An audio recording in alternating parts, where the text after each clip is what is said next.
बोले राधा रमण भगवान की। एक बार भगवान को परिहास पूछी कि भगवान ने सोचा कि हमारी जितनी पत्नियां सब नाराज होती हैं, सब कभी ना कभी नाराज हो जाती हैं, किंतु रुक्मणी जी आज तक मुझसे कभी नाराज नहीं हुई। भगवान ने विचार किया और भगवान जाकर रुक्मणी जी से परिहास करने लगे। कहा, देवी तुमने हमसे विवाह क्यों किया?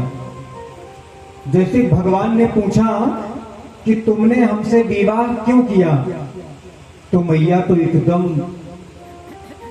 घबरा सी गई और कहा, देवी सत्य है कि तुमने मुझसे विवाह क्यों किया, क्योंकि मेरे खानदान का तो पता नहीं है। कोई कहता है वसुदेव का लड़का है, तो कोई कहता है नंद बाबा का लड़का है, तो मेरे खानदान का पता नहीं है। तुम राजकुमारी ठहरी और हम ठहरे ग्वाला गैया चराने वाले, तो इसमें भी हमारा आपका नहीं बन रहा। लोग मुझे रणछोड़ कहते हैं। देवी मैं तो कहता हूं अभी भी कुछ नहीं बिगड़ा है, अभी भी कुछ नहीं बिगड़ा है। रुक्मणी मैया ने जैसे ऐसा सुना, मैया मूर्छित हो गई। भगवान ने चतुर्भुज रूप धारण करके मैया को संभाल लिया। जैसे ही मैया मूर्छित होकर गिरने लगी, भगवान ने चतुर्भुज रूप धारण करके मैया को संभाल लिया और भगवान ने कहा, अयम ही परमो लाभो गृहेषु गृह मेधिनाम यन्नमय निर्यते यामा प्रियाभिरुभामिनी। अरे देवी तुम जरा सी बात पर इतना चिंतित हो गई। कहा, प्रभु आप ये क्या कह रहे हैं? भगवान ने कहा, अरे देवी गृहस्थों के लिए गृहस्थी करना इतना ही लाभ है कि वे कुछ समय आपस में बैठकर हास परिहास करें। अरे थोड़ा सा हंसी मजाक करें। मैं तो मजाक कर रहा था और तुमने उसे साक्षात सही मान लिया।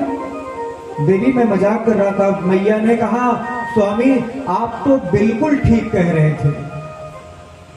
आप कभी मजाक में भी सत्य नहीं, झूठ नहीं बोलते, सत्य ही बोलते हैं। आपने जो कुछ भी कहा प्रभु वह बिल्कुल ही ठीक था।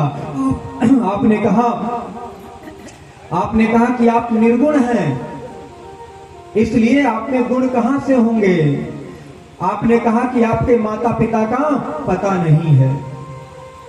प्रभु आपने तो बिल्कुल सत्य कहा कि सचमुच आपके माता पिता का पता नहीं है, क्योंकि आप तो जगत माता पिता हैं। आप तो सारे जगत के माता पिता हैं, क्योंकि आप ही सारे जगत के माता पिता हैं, तो आपके माता पिता का पता कहां से होगा। प्रेम से बोलिए वृंदावन बिहारी लाल की।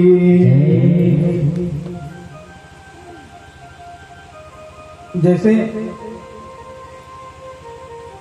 कोई अपनी माता पिता से अगर दूर हो तब वो कहे तो चलता है, लेकिन प्रभु आप तो जगत के माता पिता हैं। आपके परिवार का कैसे पता होगा? आपका तो सारा संसार ही परिवार है। आप रणछोड़, अरे जिन भक्तों का हृदय सागर जैसा पवित्र होता है वही आपका द्वारिका बन जाता है और आप वहीं उसी हृदय में प्रवेश कर जाते हैं।